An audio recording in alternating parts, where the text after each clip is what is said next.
poster, new kitty, attempted new hair, new me. So let's get started. I love you, PETA. For Harry, whatever. Oh, Katniss, Triss, Bella, whatever.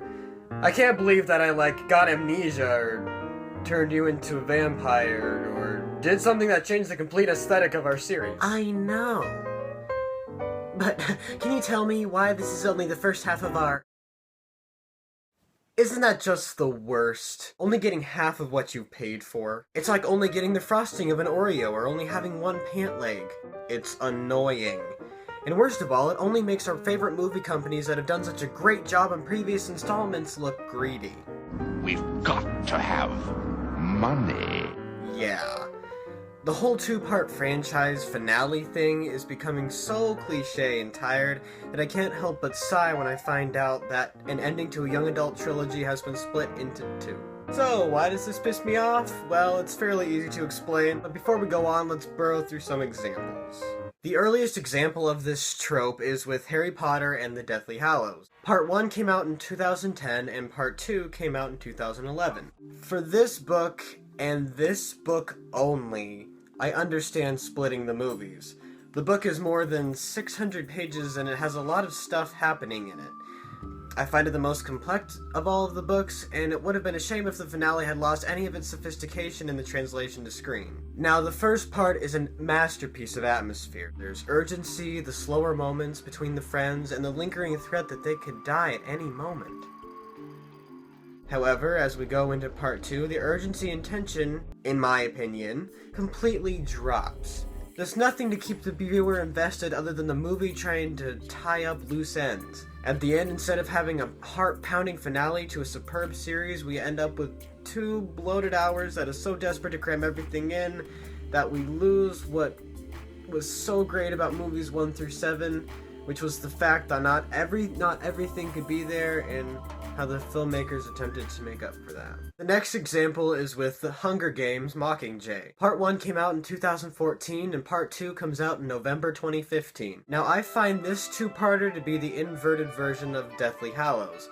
The first half, in my opinion, is actually quite boring. The second half, I'm assuming from what was in the book, is actually going to be the better one because it has more of the epic stuff that happens. No spoilers, by the way.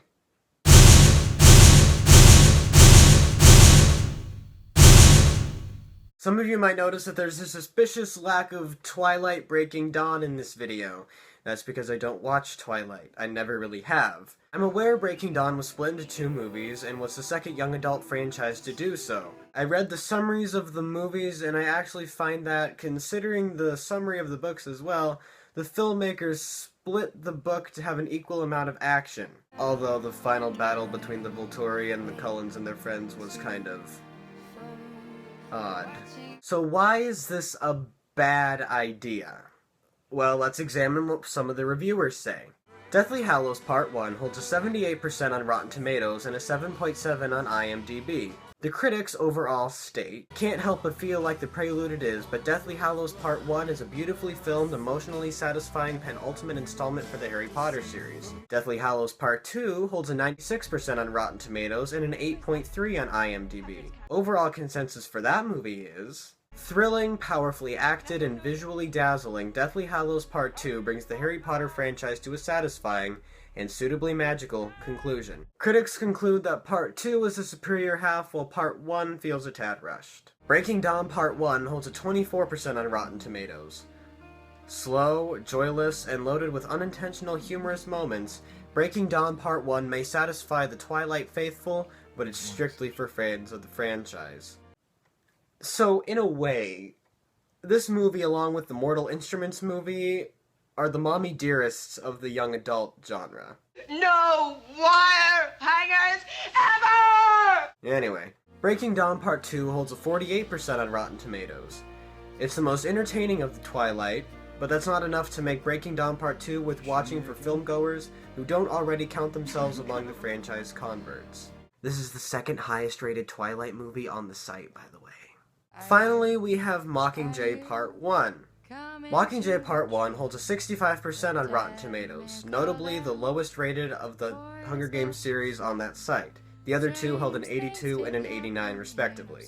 General consensus reads: The Hunger Games Mockingjay Part 1 sets up the franchise finale with a penultimate chapter loaded with solid performances and smart political subtext, though it comes up short on the action front. And as Part 2 hasn't come out yet, we can't really gauge what score that's going to get. But considering the past trends, we can infer that it will be the highest rated of the series, or just higher than its predecessor. Now, when we put all of these facts together, we can conclude that the first half of these finales are generally scored lower than the preceding part. Why? Is it because critics see these movies as an obvious cash ploy?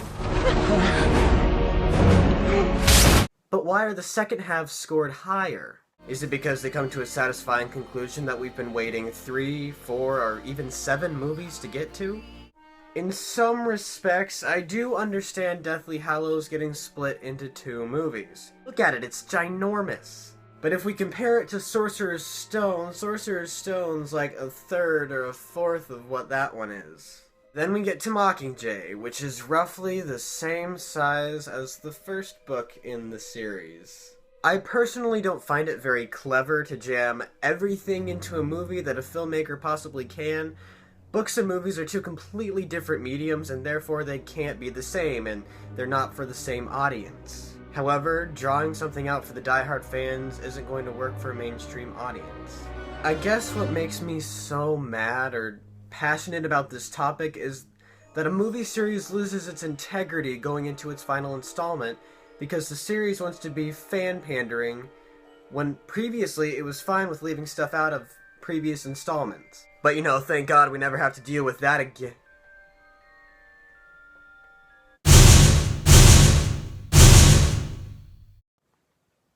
Okay, that's bullshit. Nothing happens in this book. And you know, considering how they followed Insurgent, I'll be happy if they even include the fact that Triss dies. Spoilers. That's it. I'm through. I'm giving up. Nope. There is no hope. That's a whole lot of nope. I will never...